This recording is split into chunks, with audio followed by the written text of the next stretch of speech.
কথাগুলো আপনারা পরে দেখবেন। তারপরে আসে অসাম্প্রদায়িক বাংলাদেশ। তারেক রহমান বলেছে ধর্ম যার যার, রাষ্ট্র সবার।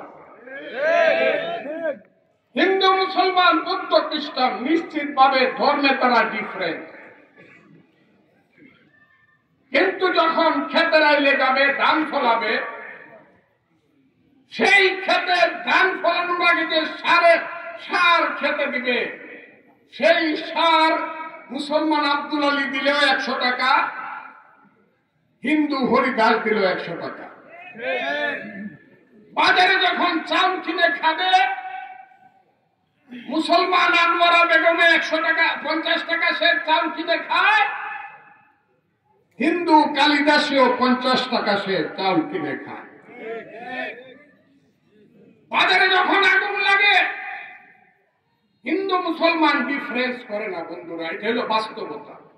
এই জন্য আমার আল্লাহ কইছে ফিদ দুনিয়া ওয়া ফিল আখিরাত। দুনিয়াদারির ক্ষেত্রে মানুষ আমরা সবাই ভাই ভাই।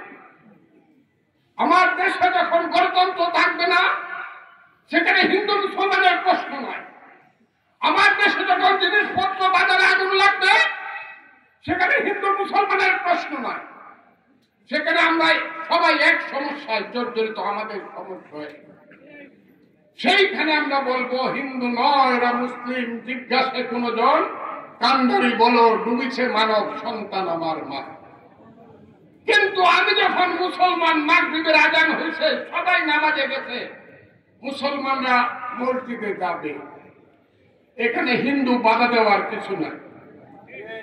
আবার ভোরবেলা যখন ঘন্টা বাজবে, উলুধ্বনি দিবে, হিন্দু তার মন্দিরে যাবে, তাকেও বাধা দেওয়ার কথা আমার আল্লাহ বলে না। আল্লাহ বলেছে লাকুম দীনুকুম ওয়ালিয়া দীন। যার যার ধর্ম পালন করব। এই দেশে শিক্ষা হবে, সংস্কৃতি হবে। শিক্ষাটা আরবি শিক্ষা থাকবে, বাংলা শিক্ষা থাকবে, ইংরেজি শিক্ষা থাকবে, উর্দু শিক্ষা থাকবে, সংস্কৃত শিক্ষা থাকবে, সব শিক্ষা থাকবে। শিক্ষার ব্যাপারে কোনো এখানে কোন ধরনের কৃপণতা নাই। আমি যেহেতু বাঙালি, আমি বাংলা ভাষা আমার কাছে বেশি গুরুত্ব পাবে আমার দৈনন্দিন জীবনে, আমার কাজের জীবনে।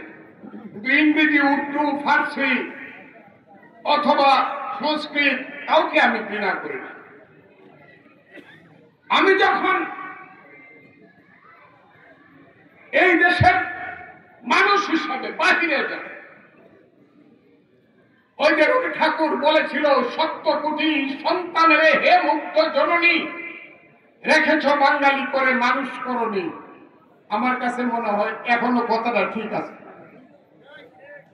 আমরা সেই উন্নত স্তরে পৌঁছতে পারি নাই। একটা মুক্তিযুদ্ধের মধ্য দিয়ে মাথা উঁচু করে দাঁড়িয়েছিলাম, কিন্তু গত 52 বছরের শাসনে, কুশাসনে, অত্যাচারে লুণ্ঠনে জর্জরিত হয়ে বাঙালি জাতি এমন একটা অবস্থায় পৌঁছেছি, আমরা সারা পৃথিবী আর আমাদেরকে সম্মান করে না, আমাদেরকে চিনতে পারে না। বন্ধুরা, আমরা প্রত্যেকদিন মারামারি করি, প্রত্যেকদিন ভোট চাই, প্রত্যেকদিন খাবার চাই। ইন্ডিয়ারে বকি, ইন্ডিয়া খারাপ করলে অবশ্যই বকবো, কিন্তু আমার ইউনিভার্সিটি যতদিন পর্যন্ত ইন্ডিয়ার ইউনিভার্সিটির উপরে তুলতে না পারবেন,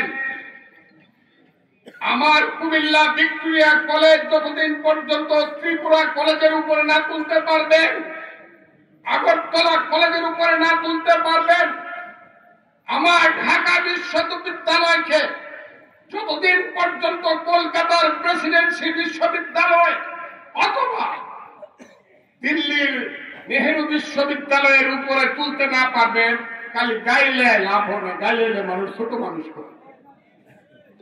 কথাটা বুঝবেন।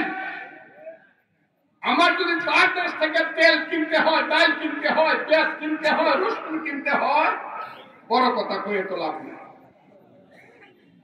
আমার দেশে একটা রোগীর চিকিৎসা করতে যদি মাদ্রাজ যাইতে হয়, আমার দেশের ডাক্তাররা যদি সেই ধরনের উন্নত হতে না পারে, যেদিন হতে পারবে যেদিন কলকাতার রোগী ঢাকায় আসবে সেদিন তারা আমাদেরকে দাদা ডাকবে, এর আগে তারা আমাদেরকে দাদা ডাকবে।